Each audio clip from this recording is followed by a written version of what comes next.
Hello and welcome to The Studio Demands It, an exercise in creative thinking where we will conceptualize, pitch, and craft a film or series based on the demands from one of you listeners acting as a hypothetical Hollywood overlord. Overlord! As professional screenwriters ourselves and massive cinephiles, we talk movies all the time. Massive! Whoa. And we'd like to believe that we could meet any demand thrown at us. We will be your screenwriters for this episode. I am TC DeWitt, and joining me, as always, is Jim, showing up on time like a psycho Berzelic. Hello, Jim.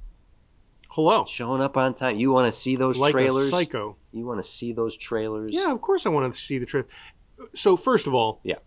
Yes, I want to see the trailers. I like seeing what's coming out, and I like seeing it on the big screen. And getting comfy in them seats. Go ahead. Yes, and I also, I'm not used to looking at such a big screen so up close. So for me, there's a bit of calibration. And overall, it's all a part of the experience. And frankly, they may be ads, but I paid for them. Yeah. So I want to watch them. Well, I picked Psycho, actually, funny because, we're in the spooky season, and the notion of getting to a movie on time, get to the movie before the movie starts, please. I don't care if you skip the trailers, but if Nicole Kidman is on the screen, you are at the finish line. You need to be in there before. But I recently learned that Psycho is the movie that started this. This is a fun little... So pre-1960, movie theaters would run movies on a loop. They would just start it over, and you could buy a ticket, walk in, and watch the movie wherever it's at, and stick around, watch the beginning again. And Psycho had a marketing campaign that says, get there before it starts. You'll miss every detail. Like, their whole marketing campaign was...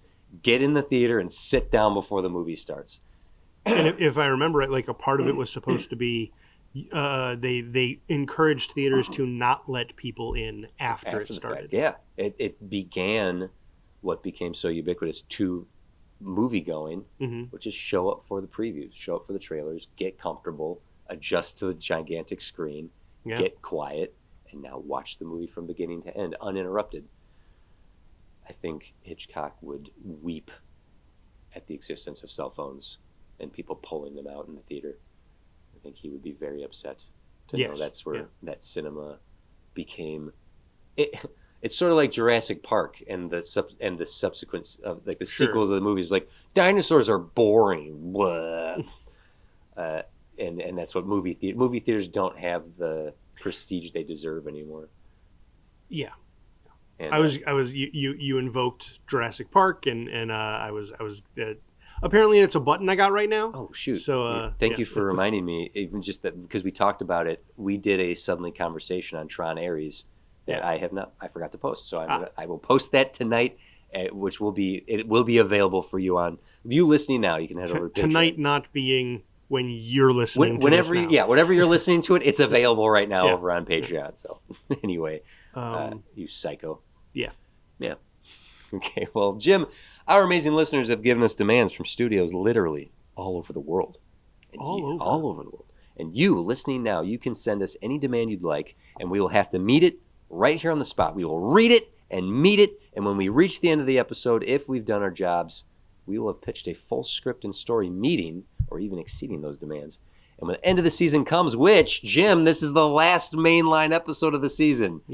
We only have the AZP crossover, our penultimate episode, and the finale left. This is the last episode of the season. And so your demand could have helped us craft a script that will be greenlit by the fans for our finale. Thanks to everyone who's submitted. Please keep them coming. Do I need to turn that off? Because you just keep looking over it. Okay, I'm still listening to you. Today's demand comes from Lenny Courtney from Dream Spine Pictures. Okay. Gentlemen, the success of Wicked, Maleficent, and to a degree Cruella prove a simple truth. Audiences are starving for stories that flip the moral lens. They want to walk a mile in the villain's boots, see the world from the shadows, and find humanity where the story we all know and said there was none. What? Find the humanity where the story we all know said there was none. Okay. Dreamspine Pictures is officially commissioning development on what will brand The Wicked, a prestige 4-quadrant feature that reframes a legendary villain as a misunderstood hero of their own myth. Recontextualize a known character from folklore, myth, or classic tale as a tragic, sympathetic, or righteous protagonist. We're not spoofing or parroting. Explore a moral complexity. We want you to think, if this villain was right all along, what story would they tell? Original, cinematic, world recognizable, epic, emotional, dark, funny, if earned. The so-called villain must believe they're the hero, and by the end, the audience might agree. Music and metaphor essential. If it sings metaphorically, power, gender, faith, legacy, you're on the right track. We're not asking who the villain is. We're asking who made them one.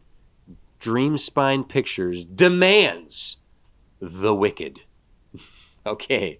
Now, we've discussed this as the Wicked treatment, right? Like, that's sort of the terminology. So, yeah. I don't know if you coined that or if that's just what I've heard you say that numerous times, like the Wicked treatment. So, Lenny, Dreamspine, thank you for this demand, the Wicked treatment, Jim. Okay. You probably have some gears turning already, but yep. I just want to go on record and say, Maleficent, Cruella. There's been probably a few more. I'm just not thinking of them right here. But yeah, the idea of looking at a famed villain through the lens of, well, maybe they were the hero all along. I am not a fan of Maleficent as a movie, but whatever. I take umbrage with the movie because Maleficent, classically, at least from the Disney version of it, she's the only villain in Disney animated lore that literally evokes the power of hell, was the word she uses. She is a demon fairy. I mean, you're right. She's the only one that invokes hell, but isn't Cernabog from hell? Cernabog is literally from hell, yeah. But she like, as a being on the mortal plane that just sucks power from hell in order to use it, feels more evil than a thing that's from the pit to me. A Satanist, if you will. Yeah. Hail Saint Nick. Hail Saint Nick. Okay. That was a One Battle After Another reference, whatever. Yeah, so the reorigin story, Wonka, not a villain per se, but like just taking a classic and then reintroducing us to the character. Wicked is surely the best version of this, considering its success financially and critically. And you said Wonka, and I never imagined Willy Wonka as the antagonist. He is the antagonist, but it never was framed that way in my head. Well, good day, sir. Because because he is sly and he set it up in a way that he wouldn't seem that way. But yeah, he's totally the antagonist. Huh. Yeah. Revelations here on Studio Demands It. I'm glad I could do that for you. So, yeah, the idea of taking a villain and recontextualizing their story, giving us a different... Like, the Huntsman is even an example of this with Snow White and the Huntsman, making the Huntsman the protagonist alongside Snow White and giving him... He is, at least in the Disney version, classically, he takes sympathy on this child he's supposed to murder and just, I'll take a deer heart and get away with it. I like how flippantly your retelling of it is. Whatever. I'm not gonna. Okay, so we might have to brainstorm here. Like, where do we go with this? This isn't so clear as a direction. It's really open ended to just take a villain and do their story. I don't want to jokerify this, but yeah. Do you? Oh, that's a good point. That is also right. It's in the same vein. Yeah. So the first place that I go to is Alice in Wonderland. Okay. Queen of Hearts. Queen of Hearts. Okay. But then, as you were reading the demand and the description, find someone in all these different things. The next one I thought of was actually the devil. I mean, just Satan himself. Yeah. Well, because I thought of the Rolling Stone song. Sympathy for the Devil. Yeah. Okay. Go on. I'm listening. No, that's mostly it. But I was thinking, so the tack that we would take is right? So I don't know if it probably wouldn't even be the whole first act, but Mm-hmm. the opening establishing would be showing creation before the garden, Mm-hmm. and showing heaven and the angels, and showing Lucifer, Morningstar, Mm-hmm. perfectly happy, loves working beside his creator. Mm-hmm. Um, all of these wonderful things, and then suddenly the creator has this secret little project over on the side. He has a garden. Lucifer can see it. What are you making over there? It's a special project. Mm-hmm. And he finds out about humans. He finds out about man, Mm-hmm. and he finds out what it's supposed to be. And he's hurt. He feels betrayed. Um, and he feels he needs to prove no, we're the creation. We're your first sons. We're your first children. Yeah. And we love you for it. What are you doing? You can't make a second thing. You're just throwing us away. Mm. And it's all an attempt to prove worthy. He thinks he's worthy. He believes he's worthy. He thought he was worthy, and now suddenly he feels he's not. So it's all about proving so, and proving the fallibility of this new creature called man. And see, it's not as good. You already made perfection. Yeah. And sympathy for the devil, right? I don't have much more beyond that. The full arc Right. of it. But ultimately, I think, and it would be fun if it ended with the whole thing, but ultimately ending with a not necessarily a definitive Kaiser Soze, this was all lies, Mm-hmm. but definitely leaving us thinking, wait, Who- the devil just told us that story. How much of it can be believed? Yeah. I don't mind that. That's a fun, that's a good angle on it to be like, oh, you're Yeah. the Lord of Lies, right? Yeah. Um, You know what? That may have even been what the TV show was about. I did not watch it. Having Lucifer be like, I'm the brightest creation of heaven. That I'm the most devoted architect of light. And it is hubris that is supposed to be vanity. His flaw is but- curiosity, though. That's what gets him, at least traditionally. And Oh, it was? I thought it was. so the mythology of the devil, of Lucifer himself, is not biblical. No. It is Milton, Paradise Lost, Yeah. Paradise Lost and Paradise Lost, and then and Inferno. Yeah, and Inferno is personal allegory. Yeah, and also a political hit piece Yeah. of the times. Dante was not, hey, look who's all in hell. All these assholes who pissed me off. Good on them, right? It's funny how much the mythology of biblical mythology is seen as, oh, that's what fact. that was written. That was Mhm. written. It's like, yeah, no, it's fan fiction. Mhm. Like the Paradise Lost is fan fiction of the devil. Essentially, yeah. And the fall of man and all that, and doing a devil as the good guy the whole time. I mean, Angel Pictures might be very interested in this movie. Or is there a Devil Pictures that? I mean, well, Hollywood, right? I mean, we're right. Those Satanists themselves. I don't know if the devil's the right way to go, No, but it's a good that's pitch. fine. Yeah. It's a good pitch. To go back to like the Queen of Hearts. Now we did get two Disney Alice in Wonderland movies that dealt with the origin of in the second movie. I didn't see with Helena those. Bonham Carter. That first one is $1 billion movie. That second one is not. But it is worth noting that Alice in Wonderland has been explored quite a bit. in a reverse perspective like that. The second one does give a little bit of insight as to why the Queen of Hearts is so. Like it even goes so far as to just, at least in the lore of those two movies, why her head is so big because of the noose around her neck or the ribbon around her neck. She has a Mr. Mackey issue. Okay. Oh. I don't like Alice or the Mad Hatter. Okay.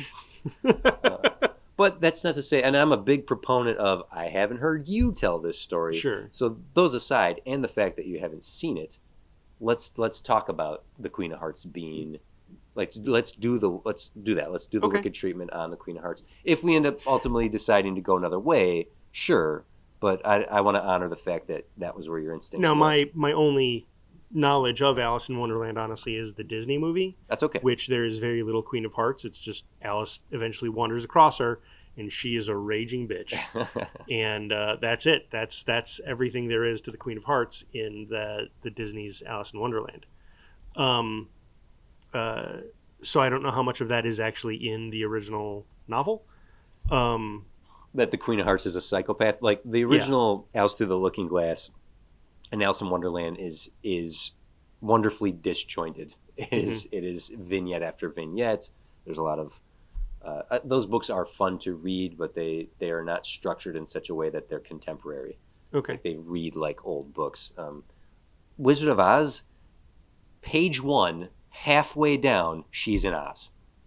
Dorothy is picked up by a tornado and dropped in Oz. By the end, by page 1, she's there. Yeah. And Glinda, the Good Witch, doesn't show up until the end of the book. Oh, what? She's not in the book at all till the very end. After the witch is dead, does the wizard disappear in the balloon? Like, oopsie poodle! And then she's like, what do I do now? Go see Glinda. It's very, and then, and then. Still wonderful read, but let's, the Red Queen, the Queen of Hearts. Right. So I also know that there's a lot of other people who've explored the world of Alice of Wonderland, right? Like there's there's a YA series called the Wonderland Wars, which I assume goes into their own version of this kind of stuff. Yeah. But like to me, so if we got this queen and she's monstrous to seemingly to everyone around her people, her soldiers, her husband, to all of Wonderland. So why is that? What could we concoct, right? In theory, there are 3 other royal courts. Oh, sure. To do like the deck of cards, like that. There's the Queen of Hearts and Spades. Yeah, I'm in on this. Okay.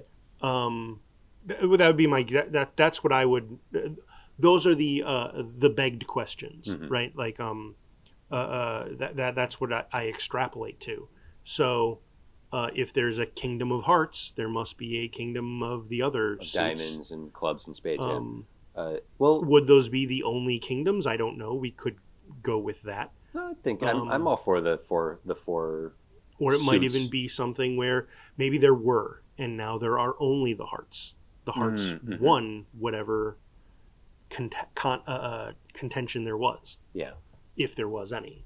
Well, okay, check this out. Wherever we go with this, I like this idea that there are 4 kingdoms. The Queen of Hearts is ruling over all the kingdoms. Basically, the hearts have crushed the land.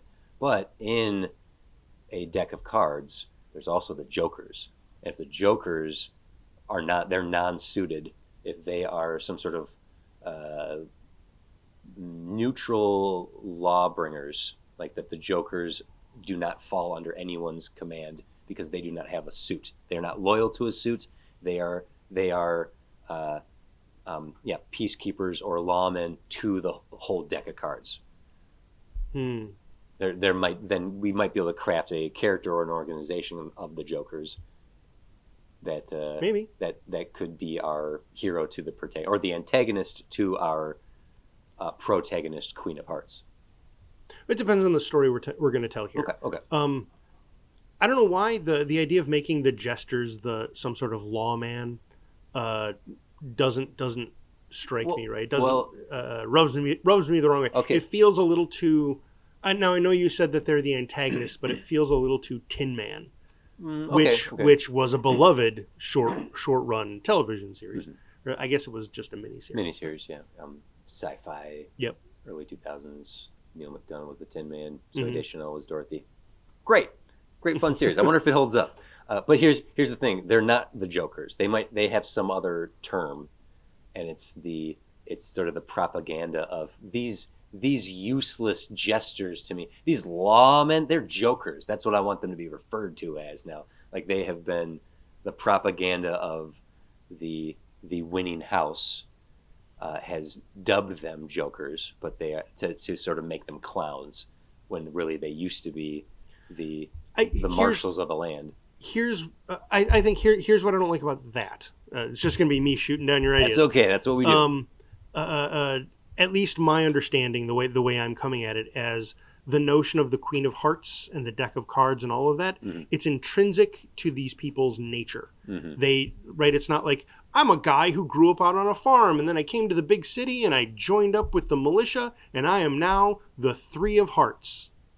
He was always the Three of Hearts. He was a card. He was born a card, is a card. Kind of he was born a heart. He is a heart. Like his station exists. Thus, there. the Jokers. It wouldn't be a title put upon. It would just be who and what they are. Like thinking about the world of Alice in Wonderland. Have we seen? Perhaps we've seen the Jokers already. Is the Cheshire Cat a Joker? I see. Yeah. Are Tweedledee and Tweedledum actually the Jokers? Okay. Probably not, but just ideas. But that's all. That's all you're doing as well. Okay. So, which is totally fair. That's okay.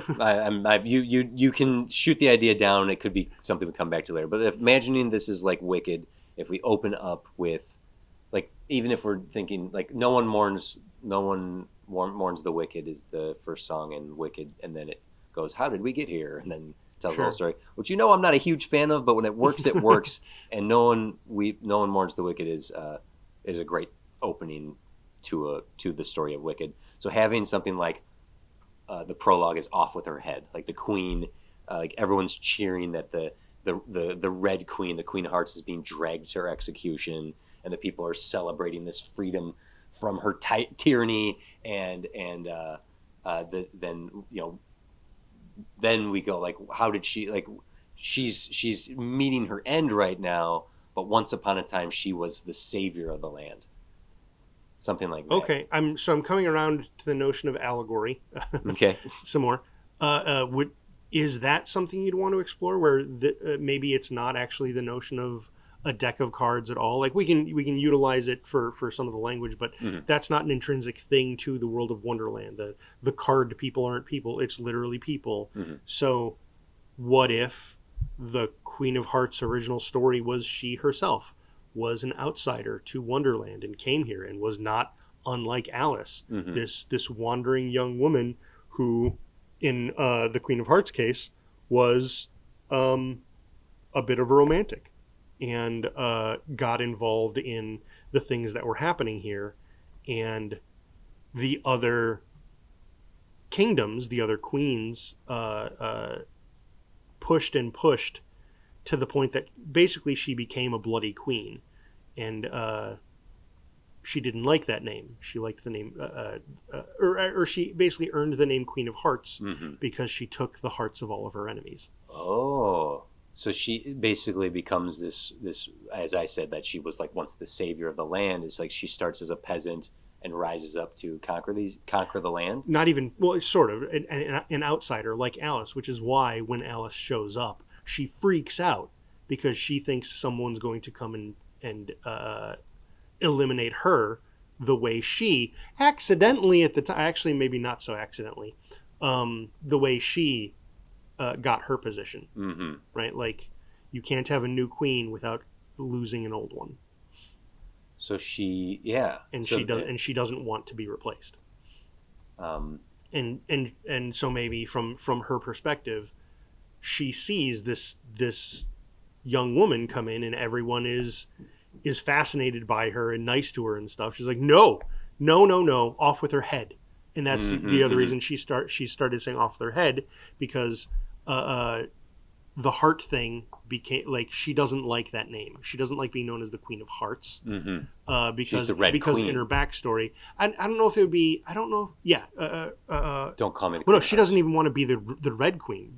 She's the Bloody Queen. She's the the Bloody Queen is what she's. Don't call me that. So people started calling her the Red Queen. Don't call me that. You're the Queen of Hearts. We love you. But eventually, even that, she knows what that means. You're just saying I'm bloody and cruel, because you are. But she doesn't want to be perceived that way. She just can't not. She can't make it any other way because that's how she is. I don't know if there's a story or an arc in there. Well, if that even sounds interesting. You're onto something. I think that if like why did she take the hearts of the people of this land? And if her feeling or if her belief was that I did it because no one else would save our like I took their hearts because no one would protect ours. Like if she sees herself as an outsider, a peasant, a farmer who by because of the power dynamic in this land is like, no, this will not stand. What if the kingdom that she finds herself in is actually trodden underfoot by the others, right? Like they're kicked around all over because the king is very meek. He's very but not just he's not I don't know if cowardly is the right thing. He's just overly friendly. He's overly nice. He doesn't want to war. So he'll make whatever concessions his neighbors demand. But that has eaten so much into his kingdom that their kingdom is nothing. It's basically a wisp ready to be pushed over. But the other kingdoms, for whatever reason, just haven't yet. Is this the Kingdom of Hearts? Yes. That he's just this wet noodle of a man. Yeah. just and then our queen comes along. She's not queen yet. And Rose or sure. like Rose. Sure. Yeah, because she's yeah. Red flowers, painting the roses red. Ooh, there's a good tagline: painting the roses red. But right, her adventure is she comes to this land and she sees these different kingdoms, these different governments, these different cultures just stomping all over. They're corrupt. Over this one. Yeah. And she becomes a champion of the people. And maybe even similar to how Alice does, like the path. It's not the same, but it rhymes, kind of thing. Sure. And she's suitless because she's not from Wonderland. She came to Wonderland. Got it. Yeah. So she has no. Well, suit. there might not suits might not even be a thing in this version. They could be, but they're not necessarily a thing. To maintain the whimsy of Wonderland and not strip it of its inherent parts. I like the idea that this is 4 kingdoms and 4 suits, and that the King of Hearts sucks, and she essentially that if she enters this world and sees the corruption of spades, clubs, and diamonds, and finds safety within the weakened lands of the hearts, she has a place to start in. Okay, maybe I don't know. Maybe. So I was building to why she ends up being called the Queen of Hearts. Oh, I because see. she becomes champion of these people. She sort of like was like, no, these people, this is their land. They have a right to it, and she becomes the champion of the people. So much so that the king is like, oh, the people love you. I love you. Marry me. Be my queen. And she's like, okay. That sounds good. And she first becomes the Queen of Hearts because she has won over the people. The people love her with their full hearts. Yeah. And then from there, the other 3 kingdoms are like, oh, you think you can fight back? And it becomes bloody. And now I feel like I'm just trampling onto. I don't even. Again, I haven't read the YA series, but it feels like it's. Don't worry about it. No. That person clearly called dibs on anything. We dealing did with Wonderland. an entire Fountain of Youth episode. We did. And forgot there's a movie called Fountain of Youth that came out this year. Yeah. That I watched and reviewed. So it's okay. It's okay. If we're the Wonderland Wars, if we're delving in that territory, you can let us know in the comics comments how how wrong we are. Yeah. But so then from there, right? These she essentially has to lead a war against three kingdoms that are trying to destroy her, these people and her, and so she becomes the bloody queen, the Red Queen, right. And in so doing conquers those three kingdoms. There the, are only hearts left by the end of that arc, that war, right? Well, And that's but the thing is, that's why she's so cruel, because there's constant rebellions, people like from three different regions all being like, you don't rule us. Yes, I do, because you tried to kill us, so instead I have conquered you. So you will paint your roses red, and you will do this, or I will have your head off with the head. Now, here's the thing. I like where you're going with this. However, we are just painting her as a villain. There's nothing righteous about her. She's not the society that she exists in isn't painting her as a villain. The way Elphaba within the Wicked universe, she's not a villain. She is painted the villain and called to be the propaganda, paints her as the evil, wicked witch. And she, okay, you want to see Wicked? Fine. I'll give you what you're asking for, but I'm here to defeat the wizard because he's the bad guy. And you guys can paint all you want that I'm the villain, and this whole world can believe I'm the villain, but I'm not. I am actually fighting the good fight against the actual villain. So that's Wicked right there. So I didn't see Cruella. How was Cruella actually in the right? A couple of Dalmatians ran up and pushed her mom off a cliff and killed her. Wait, seriously? Yes. She's at a party. No, you're pulling my leg. She's at a party, and a couple of Dalmatians from the mean lady who has Dalmatians run up and knock Cruella's mom off a cliff and kill her. So Dalmatians had it coming, Jim. Really? In Cruella, she eventually embraces her cruelty. It's not like anyone. And I thought that is that. So that's sort of what I realized. I made it sound like the Queen of Hearts was going evil a bit too early. It's also how it's written, how the perspective it's written from. She doesn't have to be cruel to any of her people. It would just be people who keep trying to tear her down, usurpers and interlopers and stuff. The trick is to just that spades, diamonds, and clubs, like the other three kingdoms, they are the bad guys, but they control this world in such a way that even though our Rose here is fighting the good fight, they have painted her as the cruel. It's not that they start calling, at least in the Wicked idea of this, is that it's not that the people start calling her the Red Queen because she's ripping people's hearts out of their chests. The powers make the people perceive her to be evil. She is not evil. But the queen as we know her isn't off with her head, this like insane woman. That is the perception that is created about her. Sure. If we're going to follow yes, ultimately that's the image that has to be painted, because she has to be a war queen, because she has to fight three kingdoms who are all trying to tear her down. No, that's not. No. I'm with you on this, except for the fact that she is a bloody queen who rips people's heads off and steals and rips their heart out of their chest. We don't have to do it that way. It's just a matter of. I just thought it played to the. Oh no, it's cool. Like if we were doing like a Game of Thrones style. Well, because that's the other thing. Daenerys, you watch all of those seasons. Daenerys. That's another reason why the final season didn't work so well, because they wanted her whole turn to happen right there in a couple episodes, rather than having her arc across the whole thing. So by time she gets to Westeros, she's already mad and murderous. Basically, that's what imagine Daenerys as our Queen of Hearts. She is only doing what needs to be done to protect her people. I don't know if that... And from the people she has to fight, from their perspective, it's going to look bloody and awful because she's going to fight like a lion because she has to. Right. Does that... She's a hero. She's a hero to the hearts, to her kingdom. Queendom. But to everyone else, to her, yeah, to her, to the people she is pushing back and ultimately be conquering. Mm-hmm.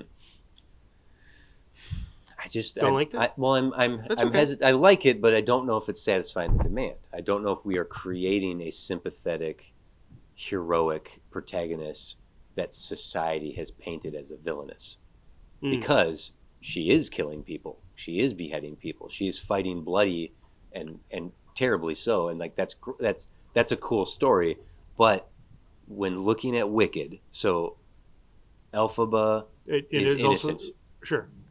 So there's No. yeah. Please continue. Elphaba is innocent and exposes the true villains of Oz in the Wizard, who is marginalizing people. He's stealing power from people. He's a bad guy. Truth be told, he's always been a bad guy. Oz sucks. Oz the Great and Powerful sucks. He sucks from the beginning. Even in the original book, he sucks. He sucks. And so, just giving the lens of like her. Sorry, Elphaba is innocent. She's got power that Oz tries to use and manipulate to make her a pawn in his game, and she's like, "No, I'm not going to do that. You're a bad guy." And he says, "Fine. You're not going to let me use what you got that you're so good at. Then I'm going to make this entire world hate you, and I'm going to do such a thorough job on it that through this world and the meta contextualization of this character through the narrative of Wizard of Oz that we've had for 100 years, you will be synonymous with villainy. Witches will be seen as you. You will be considered amongst the greatest villains of all time. That's how well I'm going to paint a picture of villainy upon your head, Elphaba." And you haven't seen the second half of Wicked, so you don't have more context to her story. But just looking at what we got from the first one. And what about Maleficent? Ugh, Maleficent. We didn't invite her to a party. That king stole her fairy wings. Listen, I don't hate Maleficent. I have a chip on my shoulder about it because it's created when they couldn't get the rights to do Wicked. So they just were like, well, what can we do? How do we? They're the first Wicked treatment was let's just take a character that we can turn into a hero. And I'm sorry. So for my story, maybe I feel like what I'm missing is the part that makes her sympathetic. There you go. Yeah. And because I was glossing over it, I thought it was a given. I think it's not. Okay. She becomes queen. The people love her, and she's like, "Hooray!" And now we're gonna restore your farms and your households and stuff. Okay. And the other three kingdoms see this, and they say no, and they burn it all down. Mm-hmm. They kill her people in front of her. They murder them and say, "This is what happens when you defy us." Yes, but I'm gonna make an R-rated movie here. Here's the problem. Yeah, I'm sorry I'm harping on this so hard. Okay. If this is going to be Wicked, the entire world needs to think she did that she killed all her people, that she is the villain who beheaded an entire kingdom of people was beheaded because the queen did it. They need to paint that picture to the world, and it's a lie. I think you have a more specific idea of what a Wicked treatment is than I do. Well, I feel like it's just protagonizing an antagonist. And it could be that. Maybe we're butting heads over this unnecessarily, but it seems to me that if we're going to take a villain who and prove and show that the only reason she's a villain because who we thought were the heroes painted her such, it's all a lie. Everything we know about the Queen of Hearts is a lie. She's not a hothead. She doesn't behead people. She actually has a beautiful heart, and the world of Wonderland painted her to be this way.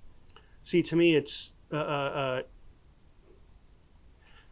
you're saying the movie The Wizard of Oz, the Wicked Witch of the West we see, is not the Wicked Witch in Wicked? Okay, So Elphaba doesn't. I thought is there a point at which she says, "Fine, I'll be your Wicked Witch"? Yeah, and she's bad. She becomes bad, and she antagonizes the wizard, the Emerald City. Yeah, but the And wizard specifically. sure, well, there's a difference. If she's just antagonizing the wizard, that's one thing. But in Wizard of Oz, the movie, I've not read the book. The Wizard of Oz, the movie that you've seen, is the propaganda. Okay, thank you. That we've so witnessed. Yes. that's so you're saying the Alice in Wonderland that I've seen is the should propaganda. be taken as propaganda. Yes, because Wicked Part 2 that you're about to see this Sure. winter is going to be Wizard of Oz. We are going to see the Wizard of Oz correctly. That's what Act 2 of Wicked is. Dorothy shows up, Tin Man, Lion, Scarecrow, all that. Mm-hmm. And it's the true story of Wicked. Yeah. So yes, if you with that in mind, which is what sorry if I haven't been making that clear, is how I've been perceiving Wicked, or how we've been perceiving this is that it's supposed to be the thing we know is propaganda. Yes, it is not true. Yeah. She's actually a sweetheart. Well, not necessarily. That's a strong word, but because I like the idea that she's this warrior, that she's literally that she will behead. Like I imagine her with a sword out there, swinging against honestly, magicians. that can also be that can also be a part of the propaganda. I don't know how she conquers the three other kingdoms. Mm-hmm. All of Wonderland now falls under the control of the Throne of Hearts. Mm-hmm.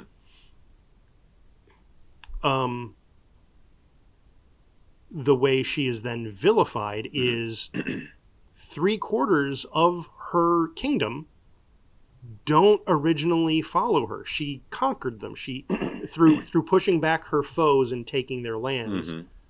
They feel oppressed, so they don't like her. Mm-hmm.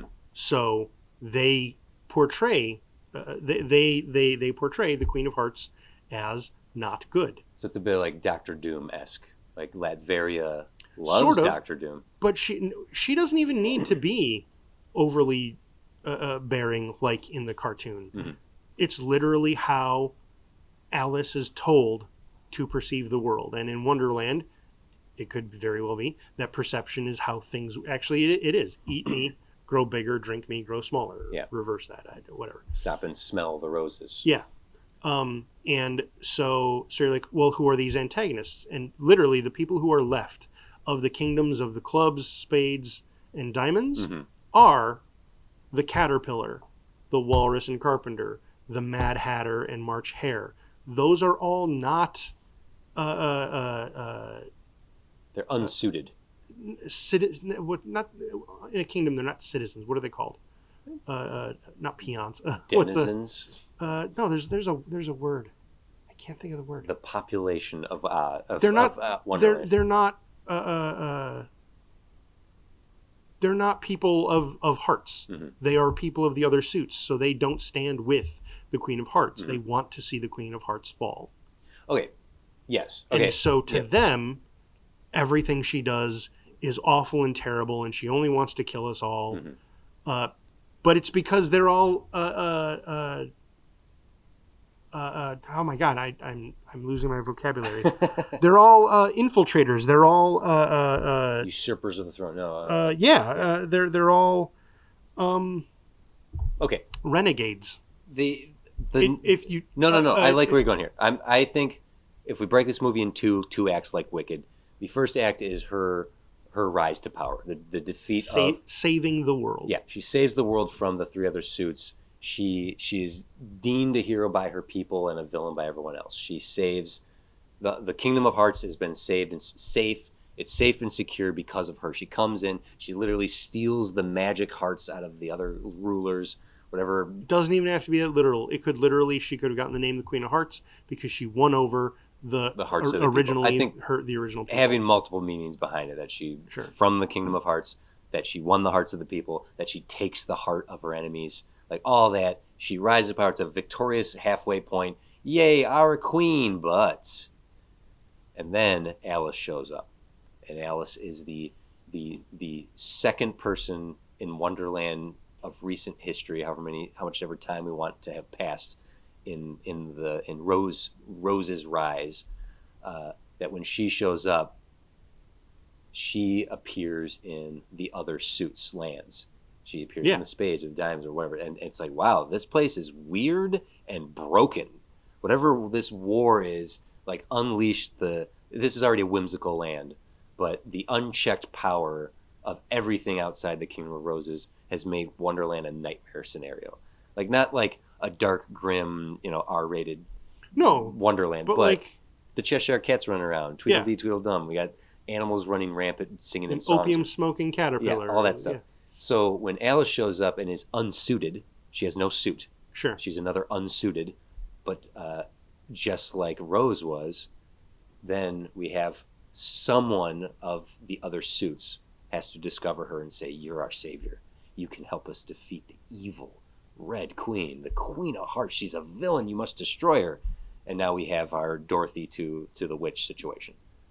And then we can fall in line to what the original Alice in Wonderland is, where like she gets to the Kingdom of Hearts, she's put on trial for curiosity or whatever her crime was against the Queen in Alice in Wonderland, and now it's Alice versus the Queen of Hearts as she perceives it, and we're seeing, oh, this is how it's always been, but we now have the context of a whole half of a movie of like, oh man, what this woman did to get her power, and now they're going to take it away from her because Alice doesn't know any better.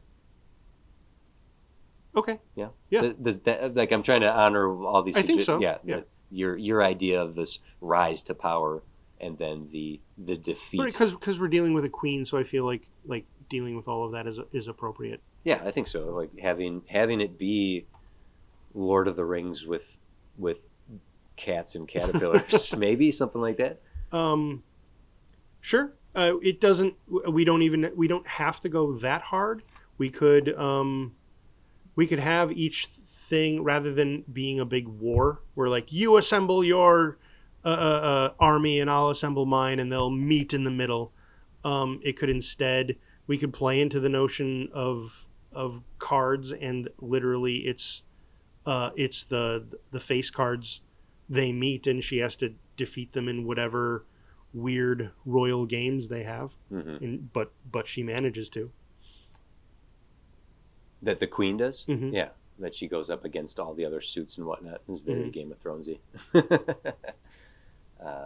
Wizard of Oz game of Wizard of Oz Thrones, game of Hearts, game of Cards. Game of Cards. Game of Cards. Okay. Don't get lost in the shuffle. Ooh. HBO presents There's Boobs. Okay. Paint the whole full arc for me again. I know that repeating this and this, beat it out for me. Just give me a beat by beat of Rose, the story of the Queen of Hearts. Rose comes to Wonderland, is enchanted by this magical place. Only she finds the people that she's come to meet. And she has no suit. She's unsuited. Sure. Okay. I'm not fully understanding what this term unsuited means. That's fine. A heart, diamond, spade, or club. You belong to a kingdom. You have a suit to your name. Cool. She's an outsider who comes in with no suit. Okay. And she has whimsical adventures, even akin to Alice, albeit they're in the Kingdom of Hearts. But she finds that these people are being oppressed, essentially, by the three other kingdoms. Not unlike when Dorothy shows up, she sees the Munchkins being oppressed by the witch. I don't know how it happens in Wicked. I just know how it happens in the propaganda. So she's like, well, that's no good. I love you people. And they're all like, we love you, Rose. And so she says, I will help you. And she, I don't know, tells the tax man to kick rocks. Right? And the tax man's all like, whoa, no one's ever told me to kick rocks. I will literally do this, but I'm not happy about it. And the people are like, yay, we don't have to pay that tithe anymore. We don't have to pay the 3 tithes. And they're like, you should be our queen. And the king's like, well, the people want it. Be my queen. And she becomes the queen. And that's when the 3 kingdoms are like, nah, son, you sent our tax man back. we're not going to stand for that, and they raise they raise the entire Kingdom of Hearts. Okay. I'm realizing that's a Disney Square Enix game. Kingdom Hearts. Kingdom Hearts, you're right. It's an homage. We did it on purpose. It's an homage. Sora's in the background in the second scene. If you pay attention when they get to the king, he's back there. There's Mickey and Goofy and Donald. And Rose is all like, "Oh no, this kingdom that I just became the queen of has been destroyed entirely, and they tried to kill me, but it didn't quite work. I must avenge my newly adopted people." And she goes, and maybe it's not raising an army. She just goes to the central palace where the other three kingdoms actually have what would you call it, Like a hub, like a central hub. sort of, yeah. And they leave the Kingdom of Hearts out. It's just the three of them where they negotiate between each other. And she goes there and she demands satisfaction, essentially. And they say, you dare challenge us again, you shall now play our games. And she beats them at their games. Ultimately defeating them and turning them around back on them. The games themselves were deadly games that they had planned on killing Rose during, but because she managed to escape and turn it back around on them, they died instead. Wahahaha! And now she is the sole ruler of the four kingdoms. And there's our halfway point. Victory. Sure. She has come all this way. She has defeated the evil. She has proven her worth. She was able to win at all these games that were meant to kill her. And they see the glory of the Red Queen, of the Queen of Hearts. Like, yes, all hail Rose and the Queen of Hearts. Yay, halfway point. Ooh. But they slink away. A couple of those suits slink away. Ooh, we will be back to defeat her. She can't. Yes, go back to your kingdom. Go back to your castle in the Kingdom of Hearts. And but no, we shall plot. We shall destroy. We'll find a way to defeat the queen and take back our lands from her. There's your halfway point. Okay. Yeah. Continue. Yep.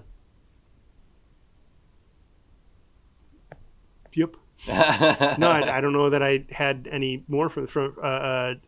I guess then the second half is her attempting to rule with the fair and gentle hand that she had previously, keeps getting undermined.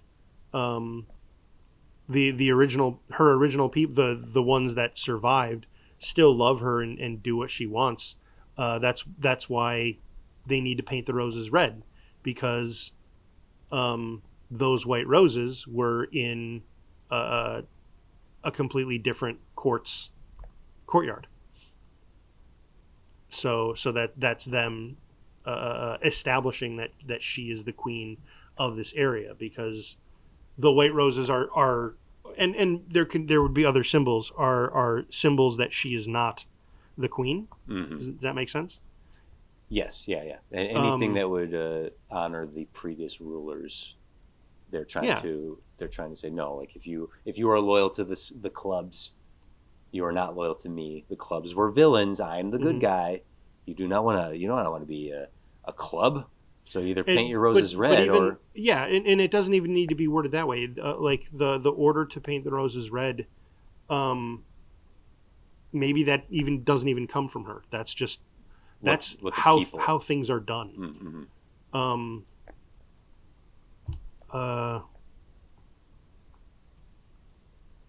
Okay. So then there's this this rising rebellion, basically, out from the wilds beyond the palace, beyond the castle walls.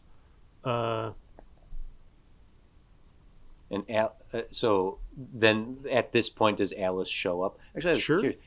Could Alice have been summoned? Like, could the remaining suits, like whatever few exist, could they have maybe summoned? They're trying to summon an outsider to their land, because having an association with any suit but bringing in another outsider. An outsider came in and destroyed this whole place in the first swing around. Why not bring another outsider in to try again to just create a cycle of outsider comes The in. White Rabbit. So the White Rabbit actually like goes and seeks out Alice. Yeah. Yeah, there we go. So yeah, the remaining suits send the White Rabbit to find an outsider. Mm-hmm.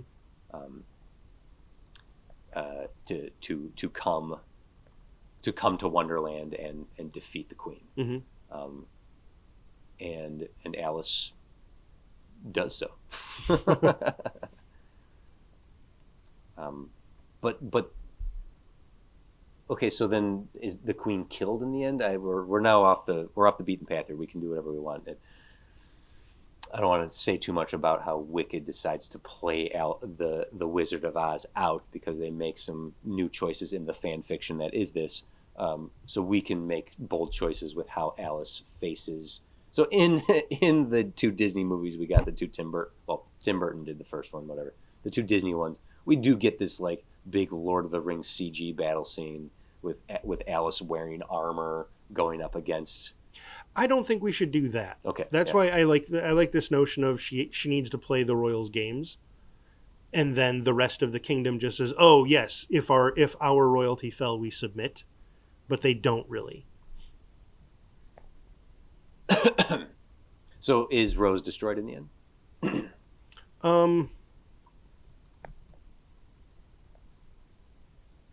No, I don't think so. What I like in it, but I'm not sure that is what we're supposed to be doing here. Is she is driven to become the apoplectic, monstrous being that she's driven to become the monster she's always been painted as. Yeah. Okay. So they poison her mind. Is there something in that they maybe that sure. isn't just like driving her there, that they literally poison her into becoming insane?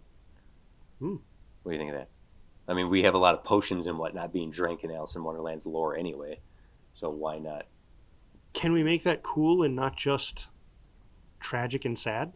Like an 8th season turnaround where Daenerys suddenly started burning the entire King's Landing? I don't know. I think we could do better than that. If she's seemingly destroyed in the end, but like leaves Wonderland, I think is the. Well, because in the end of Alice in Wonderland, she isn't killed. Alice just gets away, right? She just gets back to the real world. Right. We don't get to see what happens to the Queen in Alice in Wonderland. Alice escapes. Alice gets away.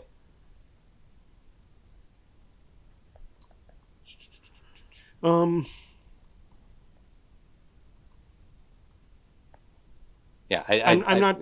You know what? Now that I'm realizing I've not seen any of these Wicked treatment movies. That's okay. I don't know all of Wicked. I don't know all of Cruella. That's okay. I don't know Maleficent. Okay. You're But because the thing is, my assumption was actually all of them were building up. They're all prequel. I thought they were all prequels. Mm-hmm. So they build up to okay, and where this ends, you now know the villain's story, so we can watch the story you do know. But no, the way all those Wicked, Maleficent, Cruella all play out is about halfway through the story you've always known plays out. But just not necessarily you thought it did. A whole new perspective on it, because you have the context of everything that comes in the first half. So it's like a skewed perspective. Right? Yeah. So I don't actually, you know what? For the sake of our listeners listening to this, who may have seen any number of these, we need to find an ending for our Queen. Yeah. That both honors the original stuff, creates some new version of how that plays out, and doesn't rip off the existing material out there.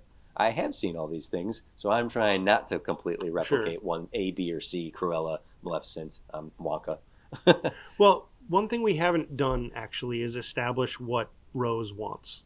Yes. Yeah. Like, what is, if initially it's like, is returning home a thing she wants? Well, I think if like she comes to Wonderland, she's just the whimsy of it. The cards are dancing, clocks hiccup, and flowers sing, and the Cheshire Cat could even be like a narrator to this, explaining like introduces the concept of the land ruled by the four suits. If you're still on board with the four suits, and each of these kingdoms have their power dynamic going. They're dazzling but cruel. They're corrupted, and the Kingdom of Hearts has been crushed the most by these three other kingdoms. Just that the shift of power within Wonderland is always sort of moving amongst the.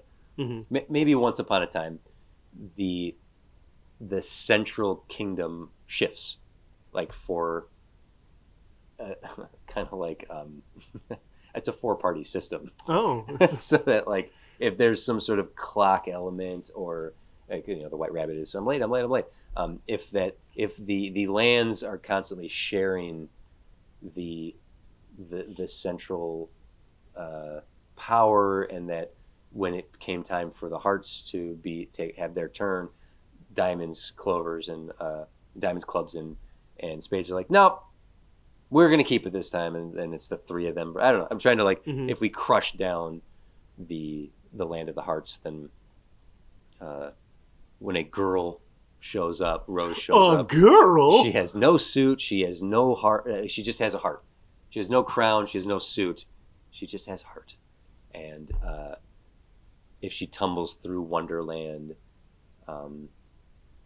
from some outside place, so like we suggested that the suits summon Alice, perhaps Rose was summoned in a mm-hmm. similar fashion, so that she's amazed by everything. She's innocent to everything. She's welcomed by the common folk, the wanderers, and the Cheshire Cats, if you will, and then and the oppression that they face. That she takes sympathy on that and starts the rebellion, as suggested, as you've already painted more than once for me now.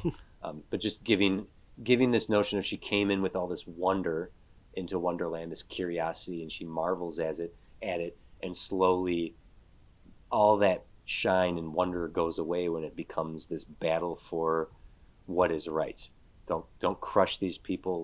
Let these wonderful, colorful, unique things exist out of your control. It doesn't need to be so the power goes here, we have all the power and the magic and everything, and that's like the people should be allowed to exist, and she becomes this avatar for the people, this outspoken queen of hearts. Her heart is so strong, her power is so strong in her empathy and speaking for the people. What they tried to make Katniss Everdeen in the Hunger Games, right? Like she's this kind of, yeah, warrior. Okay. But power corrupts. That once she has defeated all the suits, and she gains the love of some of the kingdom, and is now put in a position of power of saying like, and this is how the land shall be ruled, and any fight against that slowly becomes, no, this is how the land will be ruled, and she skews more tyrannical little by little. Yeah. So then when Alice is summoned, the process repeats itself over again. Well, sort of. She's now tyrannical to the point that like she's wary. She thinks she knows the tricks that her enemies are going to play. So when she hears of Alice, mm-hmm. She thinks, oh, I know what you're going to do. You're going to try doing to me what I did. Yeah. Yeah. Well, I love the idea that even before Alice shows up, that the three suits like seek revenge after she defeats them. That the other kingdoms like unite against her, and they call to arms, and they destroy the Kingdom of Hearts. They slaughter mm-hmm. the citizens. The king is murdered. They burn the land to ash, and the scene, and like that ends with her in a fury where she just gathers all the gestures and beasts and broken cards, and she leads them to the central kingdom for that tournament, like the challenge the remaining rulers to a tournament of suits. Sure. And they see it as a spectacle to kill her, as yeah, like, yeah, oh yeah, okay, Queen of Hearts, let's see what you got. but she's cunning. The power of her heart just gives her so much more power over these corrupted assholes. I think she should have magic at this point, or at least her wits has allowed her to utilize the magic of Wonderland to defeat everybody. And it's not through cruelty, but through strategy and well, that's not I don't think she should have magic. I like her as an outsider, and so her strange outside logic. Mm-hmm. Yes, I'm gonna agree. I guess could be her magic. Right. The same way Alice eventually solves the riddles. Like this is absurd. I'm going to walk through this door now. Right.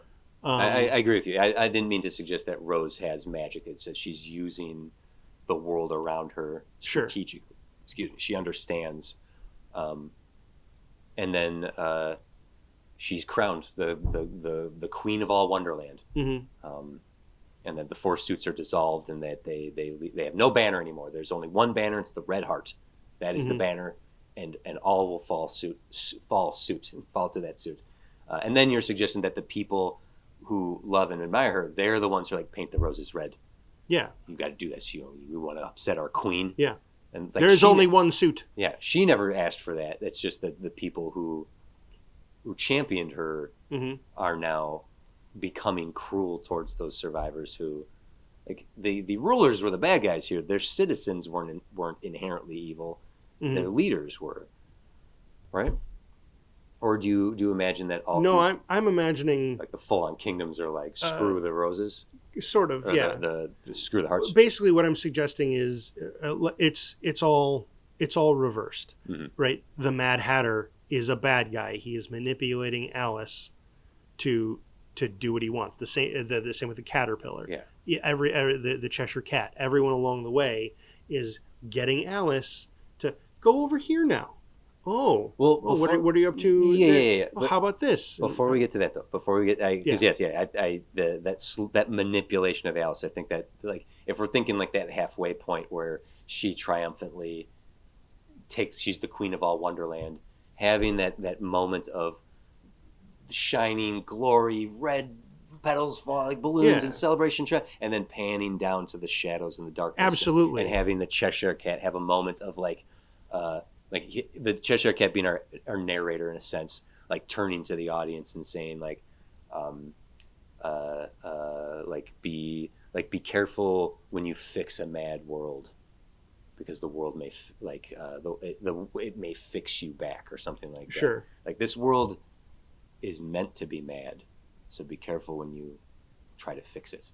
Some cool little quippy thing like that before we fade to black in the triumph that slowly becomes dissonant as we see the shadows that are always lurking at the edges. Yeah, the new queen sits in her tower, but remember, towers always topple. Yeah, that's good. That's better than what I said. Mad Queen. Because then years later, like whatever then Wonderland is still whimsical. It's a little quieter. It's more structured. The weird stuff is sort of secluded in specific places. The Red Queen rules from her tower, her crimson castle, and it's order and it's perfection, and she likes it that way. She this victory is great, and the people, the sending the rabbit out, I think, is a fun idea. That the suits send a rabbit outside of Wonderland to try to draw in, to find an outsider, someone unsuited that can break Wonderland again. We'd rather have Wonderland be in shambles than live under her rule. Yeah. Sort of. Okay, go ahead. Yeah. Well, so I'm trying to get on board this suit idea, and I got an idea that's cooking. I feel like if I keep saying it, you'll get on board. But no, that's okay. Do you want to take a little break, right? Or are you ready? Do you have the momentum and you want to? Either. Okay, if you got the momentum, I'll keep going. So my thought is, I'm imagining each of the suits have essentially an advisor. And I'm thinking maybe the White Rabbit is the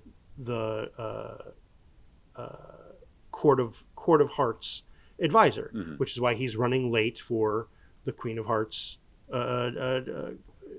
I forget what it wasn't a coronation. I forget what he was running late Well, for. birthday party, an Oh, unbirthday. well, wait, what? What? It was an unbirthday? No. Yeah, don't worry about it. Well, because that's an interesting idea. If it was the Queen of Hearts' birthday, and the Mad Hatter and March Hare are celebrating an unbirthday, it's literally they're celebrating the reverse of the Queen's birthday. It was the I don't in the book. There's no clear It's indication of what his obligation is. Sure. It's just that he's late. Okay. Yeah.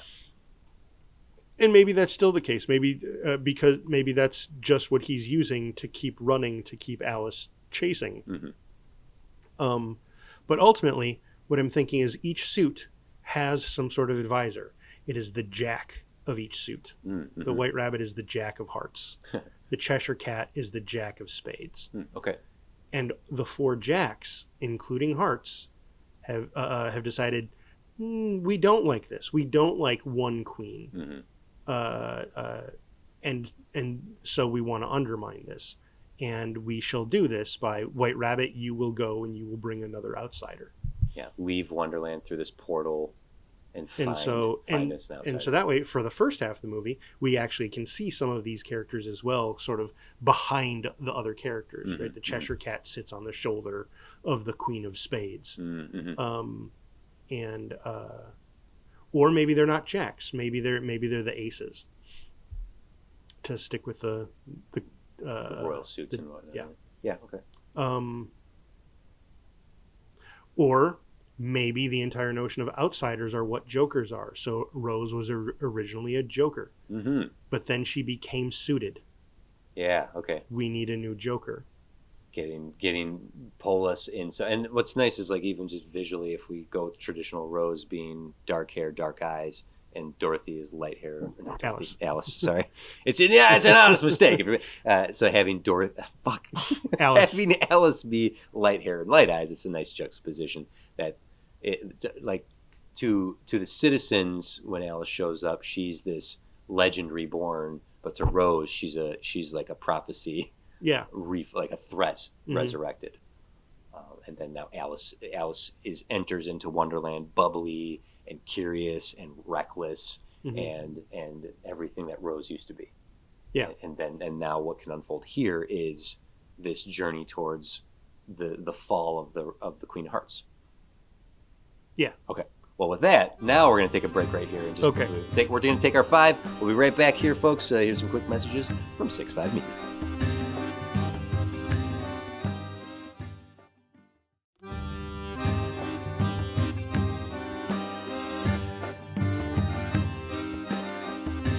We're painting the roses red. We're painting the roses red. Okay, so Alice is summoned not by chance but by conspiracy, Mm-hmm. because the White Rabbit works for the other suits. Yes. Right. Okay. And it's the plot is to undermine the Queen and reawaken the chaos in Wonderland.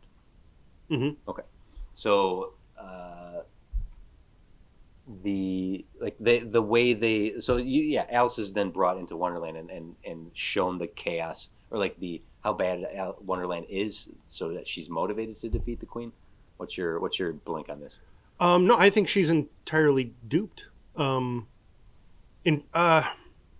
like Alice can't help but question would question it, because she sees this sees beauty, and she sees freedom in the what the Queen's doing, right? Like she's like, what's so bad about this lady? Or do they truly paint a picture of like she's corrupt and evil? And I think they'd paint the picture that she's corrupt and evil. Yeah, so Alice is definitely is an innocent victim in all this. Yeah. Okay. And I don't think Alice needs to defeat or destroy the Queen. I think even just sticking with the story where she's like, nah, I'm noping out. I don't want any part of this. The thing is, the chaos will have already been sowed. Mm-hmm. So, Rose, If the other 3 kingdoms are restored. So I don't know. in the end, well, In the end, it's the other, they don't necessarily drive, they don't destroy the kingdom of Heart, the kingdom of Hearts the way that they had previously, Mm-hmm. but they do rise back up and assert their positions, so that and so now we go around again, kind of thing. And there might be some allegory in that. There might be some allegory in like not learning from history and like continuing to put the structure in place that this is how it's always been. The structure should be this way. And when someone tries to break the structure, Oh, because what if, right? So Alice gets summoned. We have some castle adventures or whatever, and but ultimately she goes before the queen, and the queen, being fair, says, "Okay, visitor, Miss Outsider, Miss Wild Card.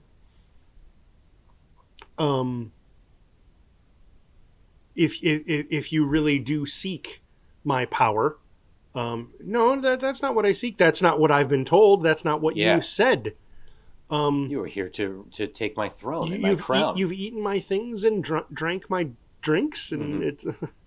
Don't lie to me, Alice. Yeah. I know. I have heard your legend as much as you have heard mine. I know why you're here. You want to topple this empire like I've toppled it before. Something like that, yeah.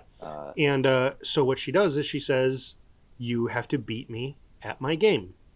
And like the people previously, the queen has to put on a game that Alice must win that is conspired against her.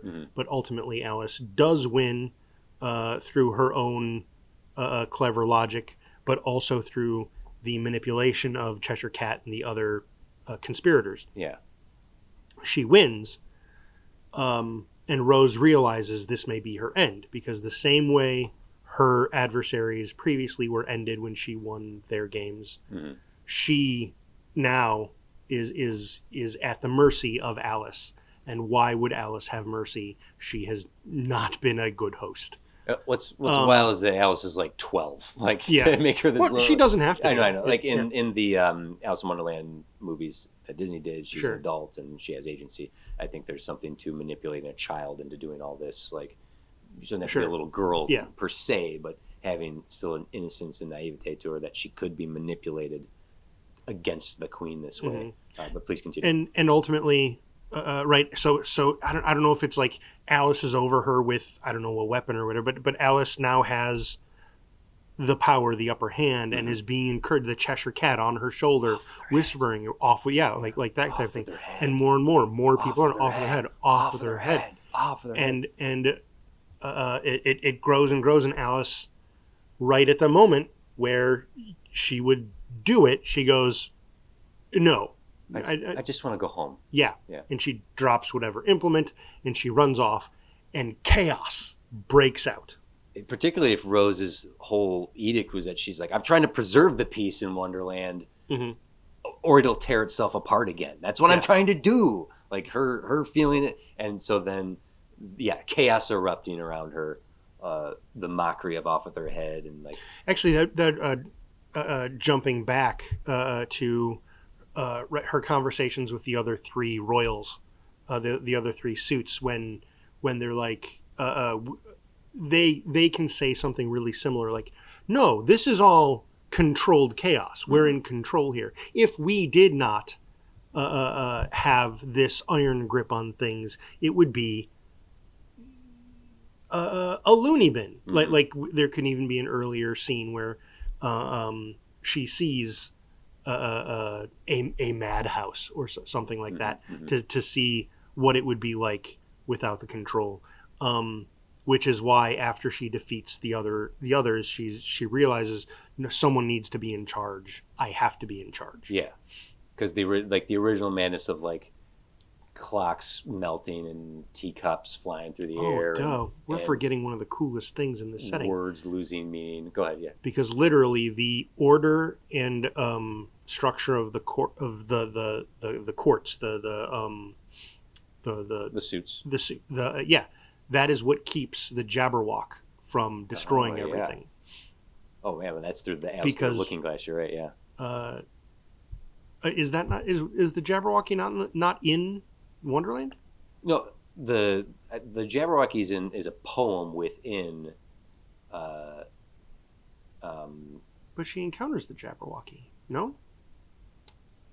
Jabberwocky is a nonsense poem. It's a poem that is about the killing of the creature of the Jabberwocky. That's the poem, and it's in Through the Looking Glass. the sequel to Alice in Wonderland. Oh. And she doesn't actually look back. She doesn't actually face the Jabberwocky. Jabberwocky's in the BBC presentation of the Alice in Wonderland. Maybe that's what I'm remembering. I don't remember. I don't think. Basically, whatever. The reason I'm invoking it is basically the Jabberwocky is our embodiment of chaos and destruction. And if there is not someone in control, it will take over. It's like a djinn being released from the bottle without any restraint. Yeah. As long as there's someone in charge, it is abated. It is calm. It is asleep. But it is the wild heart of Wonderland itself. And if without someone in charge, it will take control. It will take over.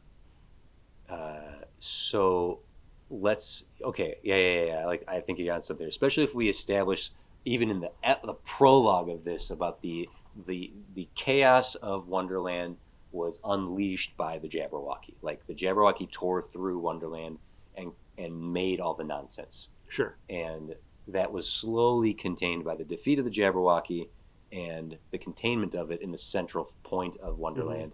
And while the whimsy still exists, the houses, the power, and then century passed, and all that was forgotten, Lord of the Rings style. Sure, yeah. And so having the Jabberwocky be an entity that's established early, when we have our first act, the rise of the Queen. Our second act is Alice coming in, and we play those beats out where Alice and the Queen face off, and Alice makes the decision of, no, I'm not going to kill her. I'm not going to offer. I just want to go home. And then they're like, okay, Alice, you're free to go. Take her away. And the Queen is being like escorted out. Seemingly the end of the movie. Then the Jabberwocky is unleashed, and now we have a super villain, a threat that needs to be defeated, and the Queen could be the one who defeats him, like make her the hero of the land again. Sure. It doesn't have to be through slaying the dragon, although it probably could be. Get that Vorpal sword, snicker snack. Yeah, snicker snack. Yeah. Yeah, I mean that's kind of fun. That if the Jabberwocky is actually to that, and I like the idea that the Jabberwocky can be killed multiple times. Yeah, like it's just you kill it, and it's once again reduced to much like the cyclical nature of what we just saw within Wonderland of like creating cycles, like the cycle of a clock, the cycle of the outsider coming in and destroying Wonderland, reestablishing the strength of Wonderland. It gets destroyed again. That the Jabberwocky is destroyed. Almost like a phoenix where it's put down to a tiny little thing and will then, it's not destroyed forever. It'll grow again, and all this will happen again. That is what chaos is. You can never, even within control, this part of breaking the system is cyclical, and it has to happen. Like we must lose control. Control can never be contained entirely. We must lose control. Like that, the idea of the Jabberwocky, the idea of the savior who becomes the villain, like all this cyclical stuff. There's some fun stuff in that. Yeah. And if the Jabberwocky is released especially if he's established throughout, what do you think about Alice broke the cycle, and therefore that created the chaos necessary for the Jabberwocky to escape. Alice is supposed to be queen. I just want to go home. I'm 12. Yeah. So then Rose has to step up, defeat the Jabberwock. And then, what do you think of for a denouement? She says, "Look, you guys, I can't do this alone. Yeah, I need 3 more suits. Oh, divide up the world back into the 4 suits. Yeah, she redivides the world up into. I like that. That's kind of fun. Yeah, albeit more fairly now. It's not the 3 kicking the 1. Yeah. And then the status quo is returned after all this nonsense, and it sort of goes to how Peter Pan begins. Well, it's not even status quo would have been where we started, which was the 4 suits being in control. We're at the midpoint. Well, the 3 suits, the Kingdom of Hearts being oppressed. Yes, that would be like midpoint of the cycle that is Wonderland, but her going back to the Jabberwocky escaping, the balance is broken, like the old chaos awakens. The nightmare of Rose's reign is actually what kept it contained. Mm-hmm. Excuse me. You talk. Because we're recording here. We're not just hanging out. I'm back. Good job. You talk. Rose is imprisoned, and she's reviled, and the roar of the Jabberwocky, however we want to manifest it, only she has the heart necessary to. Well, and what we would see is the conspirators, Cheshire Cat, White Rabbit, two others we can find. They think they will now ascend to being in control, but by their very nature they cannot be. Yeah, they are not suited for this job. Yeah. So Rose is the one who has to fight the Jabberwocky with her. She proved her strategy. She proved she has the heart. She cares about this land too much, essentially. And so she unites the entire Wonderland against the Jabberwocky to defeat it. And then at the end, they're like, okay, you can be our queen again. And she's like, no. No, I don't want to do that. What the hell? No, it's not that she abdicates the throne. She says, okay, but I'm not going to do it alone. Right. Yeah. That she says, I see the wisdom of four suits. We must always have the four suits. A world with one heart will stop beating. It's the world with four can dance forever or something like that. It's like some bit of poetry there. Okay, yeah. So I'm just going to talk like that's this your voice now. This is just what the voice sounds like. I think I inhaled some dust from Sour Patch Kids, and just a couple grains of it went down the wrong side. Tasty. I think we got a thing here. The world and the Cheshire just winking back to the audience, and that's how the Wonderland was saved by the Queen of Hearts or something, some cooler thing that you'll come up with. Yeah, the fun of something like this is that doing it in two parts, right? We see the rise of the Queen and the fall of the Queen, and it seemingly is reaching the end. And if anyone's sitting there going like, how's there still 20 minutes left in this movie? How's there still 20 minutes left? 5 minutes for credits, I'll give that. How's there 15 minutes left of this movie? And then, surprise, the thing we hinted at multiple times in this movie just got unleashed. Yeah. Oops. Okay. All you characters need to work together to fight this thing now. And then she does, yeah. And then we return Wonderland to what it's. I was going to say before, but we kind of talked over each other. Sorry. That's okay. Peter Pan, all this has happened before and will happen again. Right? The idea of Peter Pan being this never-ending cycle of children being wished away to Neverland and then outgrowing the place. The idea that Wonderland must forever exist in this. However long the cycle takes, everything must come back around again. Yeah. I think there's something fun in that, especially dealing with legacies and prophecies and what do we have control over and what do we not have control over, and yeah. And then therefore the Queen is both hero and villain in this story. Like we maintain the essence of the Queen as she's always been, but recontextualize it around all this extra stuff. That's the wicked treatment, baby. We did it. We get it. Yeah. That's the wicked treatment there, baby. How we do there? Yeah. How we do there.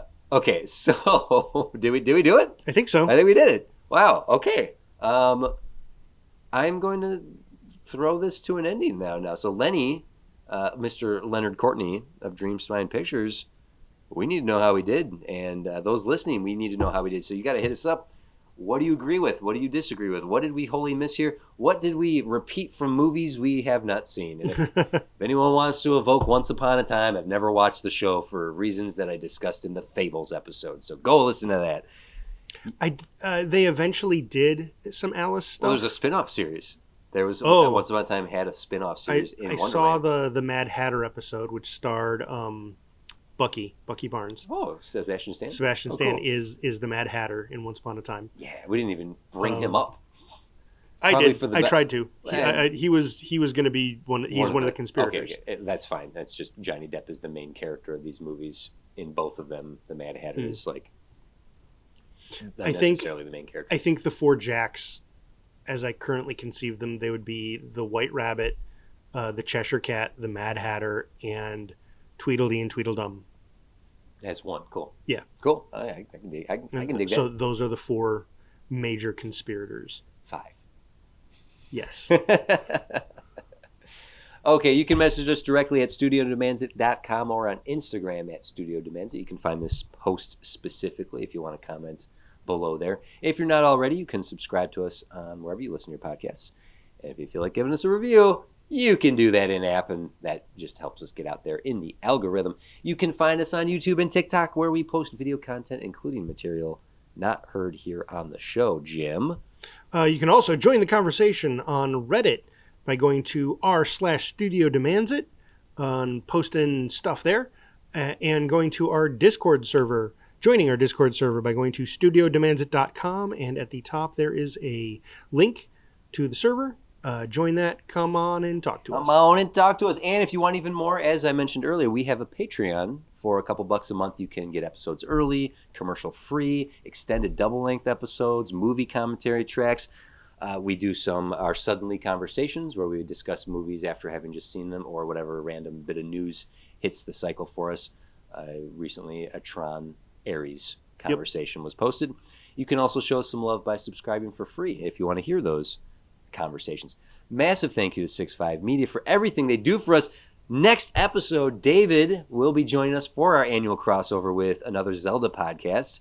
And we have some fun in store for our show. I know over on AZP, we will be watching, finally, the last episodes of the Zelda animated series. We are finally going to be done with it. And boy, have we come around on that over the years. So, yeah. Jim, you joined us last year. You get to join us again this year. So excuse me, princess. And pay attention to the socials. We will be doing like TikTok and Instagram, Patreon, everywhere we post. We are going to be putting up the poll for the finale. Voting is about to begin, so keep your eye out for that. You are going to help greenlight what our finale is going to be.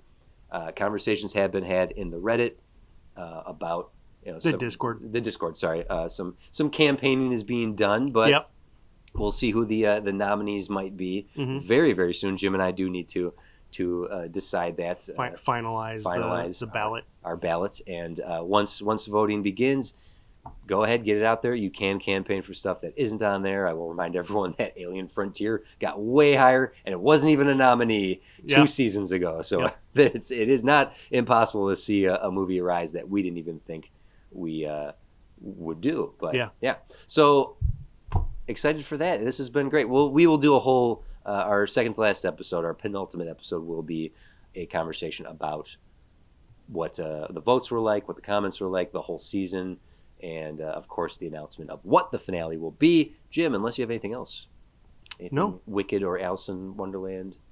Her name is Allison. Allison Wonderland. Wonderland. Mm-hmm. Yeah. If you have anything to say about Allison, now's your time. I don't think so. Okay. Aside from just trying to puzzle out who's in what camps and stuff like that. And the litany of characters we didn't even bring up that we could add in here. But I have this notion of us visiting the walrus and the carpenter and all of the clams. Mm-hmm. And at a certain point, after the fall, to show that cyclical nature, we see a dead walrus carcass laying in the shallows in a clam bed where they're feeding off of his corpse. Karmic cycle. That's what you get. That's all right. We will be back again soon to take on one of your demands and challenge ourselves in the world of cinema. I'm TC. I am Jim. And that is the end of podcast. This episode, our season 6 mainline episodes. That's the end. That's it right here. That one right there. This spot right